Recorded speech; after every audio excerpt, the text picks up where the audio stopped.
Над 950 закани за поставени бомби во училишта, државни институции, јавни објекти и стамбени комплекси се регистрирани во периодот од октомври до март оваа година, а таргет биле над 720 објекти. Заканите се испратени од 60 различни мејл адреси, од кои речиси сите се од странство, а најголем проблем во откривањето се VPN мрежите. И поради тоа мора да се чека на информациите од странските безбедносни служби и експерти. Ова се дел од информациите кои шефот на полицијата Оливер Спасовски ги сподели на денешниот состанок на работната група 4. Измената на протоколите е клучот во справувањето со заканите, бидејќи од тогаш не е регистрирана ниту една закана за подметната бомба. Околу групата која е идентификувана е составена од македонски државјани кои преку VPN провајдери од Иран и Русија ги испраќале заканите. Спасовски кажа дека се работи на вештачење на докази и затоа не може прецизно да дефинира кога би била реализацијата.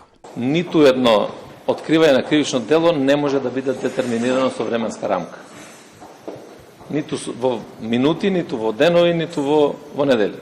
Тогаш кога ќе заврши вештачењето, кога ќе се обезбедат доказите, тогаш ќе бидат поднесени кривичните пријави. Многу е важно да имате квалитетно завршена работа и тоа што ќе го поднесете да биде поддржано со докази. А од тие вештачења ќе знаеме точно за кои напади, во кој временски период и кон кои институции тоа е упатено.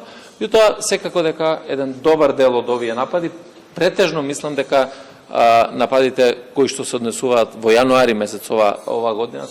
За нападот врз Фондот за здравство нема нови детали, освен дека се работи на вештачење на доказите кои досега се прибрани. Спасовски е дециден дека без разлика дали станува збор за закани за поставени бомби или пак напади на државни институции, се работи за тероризам, но ги прифаќа одлуките на обвинителството кои поднесените кривични пријави ги преквалификува во поблаго дело.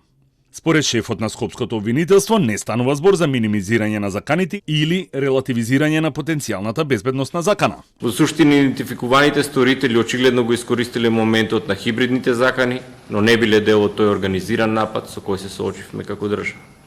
Сепак кривична правна одговорност постои, а доколку во престојниот период се обезбедат докази и се идентификуваат лица кои биле дел од мрежа која делува со намера да предизвика терористичка безбедносна закана, тие ќе бидат соодветно санкционирани за овој тежок облик на кривични дела.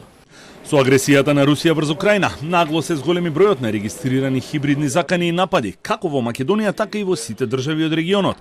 И тие имаа значително влијание врз политичките и безбедносните процеси во Западен Балкан.